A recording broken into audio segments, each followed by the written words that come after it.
The Grey Knights are a chapter of Space Marines that are considered to be the elite amongst the elite, with each and every member being powerful psykers.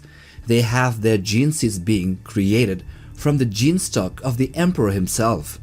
None of them have ever been corrupted, and their existence are kept above top secret, with only Guilliman, the Custodes, a few High Lords of Terror, a few members of the Inquisition of Ordo Malleus, and even fewer people outside of that circle that know of their existence in the Imperium.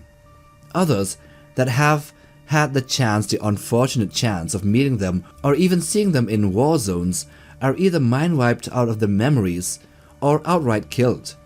But aside from their main responsibility as the elite demon hunters, they also serve another role, and that is to be the militant arm of the Inquisition of the Ordo Malleus, and also to become the executioners of renegade Space Marine chapters, or those that have been declared Excommunicate Traitoris, for reasons that we shall discuss here. So here are 6 chapters of Space Marines that have been exterminated by the Grey Knights, or almost entirely destroyed. Let's take a look. So we begin here first with the Flame Falcons, which were created during the 21st Cursed founding during the end of the 35th millennium. They were declared Excommunicate Traitoris in just under a century of their creation as a chapter. So what happened was, during a big battle on the wall of Ravensburg, members of their first company suddenly burst into flames, but instead of being harmed, they kept fighting, and their fire only burned their enemies. At first their commander thought it was a miracle, but he had already called for an Inquisitor, just in case. And when the Inquisitor arrived, he saw things differently. The fact that the entire chapter eventually started bursting into flames and still being alive made it clear that this wasn't just a one-time event, it was a full-blown mutation. In the Imperium, mutations, especially unexplained ones, are almost always considered a sign of chaos corruption. So to prevent the risk of heresy or further mutation, the Inquisition ordered the Grey Knights to exterminate the chapter. And although the majority of the Flame Falcons were killed, there have been reports of survivors appearing on battlefields here and there, still burning but refusing to die. But one of them was spared and now serves as a black shield in the Death Watch under the Inquisitor Lord called Odo Dagova. Alright, so there was also one nameless chapter that we only know of as one that the librarian called Astraeos belonged to. They were eradicated by the Inquisition and the Grey Knights because of Astraeos' actions, though in a cruel twist of fate, those actions were only caused by the Inquisition's purge in the first place. So what happened was, when Astraeos was captured and tortured by the Inquisition, they ran genetic tests on him and discovered that his chapter was still officially loyal. However, due to the warp's influence, Astraeos had been thrown into the past. His cooperation with Ahriman, one of the Imperium's most infamous heretics, was seen as an unforgivable crime. As a result, the Inquisition declared his chapter traitors and ordered their extermination, effectively creating the very event that had led Astraeos to side with Ahriman in the very first place. So this was a classic example of a time loop in the Imperium's own actions, which ensured the downfall of a chapter that had been loyal before their interference. Okay, so next we have the relictors, which were eradicated by the Inquisition and the Grey Knights because they repeatedly defied Imperial law by using chaos-tainted weapons and artifacts. Their troubles began when they recovered a powerful demon sword from the Chaos champion of Zinj called the Excoriator, and instead of destroying it, they were convinced by an Inquisitor called Demarge that such weapons could be wielded against chaos. And over time, the chapter collected more of these relics, and while they were originally called the Firehawks, with their new mission of collecting relics, their name was changed into the Relictors. And now they believe they could use the enemy's power against them. And despite knowing that this is wrong, the chapter continued its pursuit of chaos artifacts, even during the Wars of Armageddon and the 13th Black Crusade. They refused to fight alongside Imperial forces, clashed with the Space Wolves at one point of time, and even destroyed an Inquisition force guarding a powerful Chaos relic. Their growing defiance combined with their increasing reliance on forbidden weapons, led the Inquisition to declare them as Excommunicate Traitoris. The Grey Knights were then sent to eliminate them, nearly wiping out the chapter, and in the end, only a few hundred survivors were believed to have escaped into the Eye of Terror. But whether they remain loyal to humanity or have truly fallen into chaos is still unknown.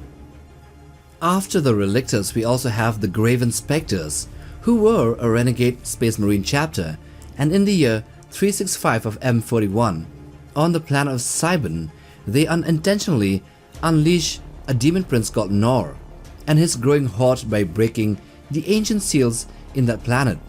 In the chaos of the fighting, most of them were killed, and only with the arrival of the Grey Knights was the madness stopped. But only a single squad of Grey Knights Terminators managed to reach the world. They fought through waves of possessed artifacts, animated statues, and warp-spawn horrors, but soon realized that they were overwhelmed and had little hope of defeating Nor. So in a final act of sacrifice, the Grey Knights, who were still alive, triggered the fail-safes, sealing the entire planet and everything on it, including the Graven Spectres, or the survivors of the chapter, in a temporal stasis for eternity, preventing further demonic incursions in and out of the planet. So the fifth chapter to suffer their fates at the hands of the Grey Knights were the Ebon sentinels, which were once proud warriors of the Imperium, and were known as the defenders of the Sunan Strait. However, an unrecorded disgrace forced them to embark on a 101-year penitent crusade to reclaim their lost honor. Their redemption was so complete that their past sins were absolved and forgotten, and by the time of the Indomitus Crusade, they were entrusted with the duty of delivering Primaris reinforcements and advanced tech to the Astral Spears and the Condemners. But at the Manus system, the chapter encountered an ancient demon imprisoned at the core of the dead world.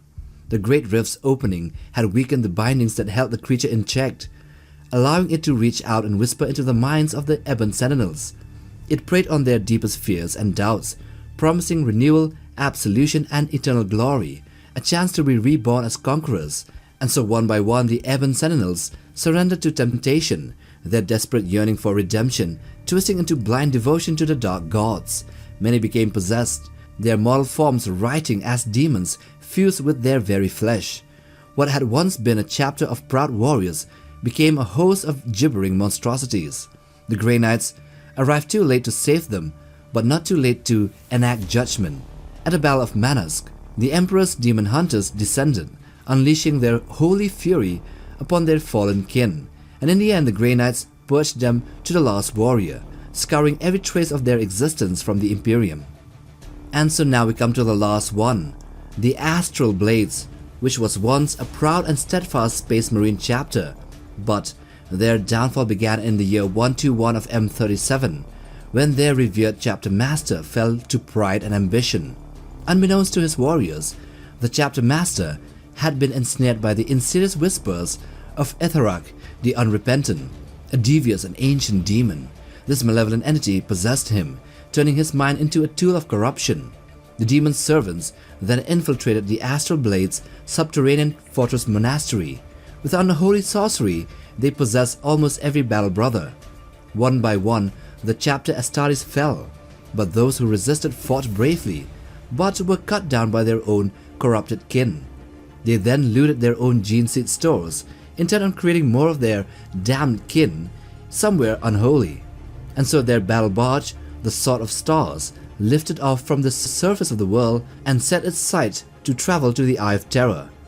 But the Grey Knights were waiting in orbit, and their Terminators teleported into that ship, banishing the demon and ripping it from the material realm. After that, the now broken in body and soul chapter master of the Astral Blades collapsed, freed from his torment but stripped out of honor. So he knelt before his, on quotes, saviors, and with quiet acceptance he bowed his head, welcoming the Emperor's mercy, which means for the uninitiated here, a decapitation. And so with that, the other members of the Astral Blades were also purged, and everything about them were deleted from the annals of Imperial history. And so we'll end here with two notable mentions, let's say trivia. We have here the invaders who were not eradicated but mind-wiped. They were a fleet-based chapter that descended from the Imperial Fist, and in the year 913 of M41, they deployed 3 companies to the planet of Yolana to secure its librarium, but as they searched the ruins, they activated a trap which was set by Ahriman, which unleashed warp flames that killed all Imperial Guard forces and tore reality open, flooding the planet with demons. The surviving invaders were only saved by a Grey Knight's strike force that arrived to seal the warp rift. The 12 invaders that survived were then all mind-wiped to erase the incident and their memories or knowledge of the Grey Knights. Then the next mention here is something that we probably all know. It's about the Months of Shame, a set of incidents that pitched the Space Wolves against the Inquisition and the Grey Knights under their command. This ended in a brutal stalemate with the deaths of the Inquisitor Lord Gisneros and the Grand Master Yorus of the Grey Knights. However, during these few months of war between these two factions, the Space Wolves also suffered heavy casualties. But like I said, these are but notable mentions. Now, if you like this video, then watch this other one too. And if you want to browse for other sci-fi and Warhammer content, then check out our channel. So subscribe and like for support. Till the next time, take care, boys.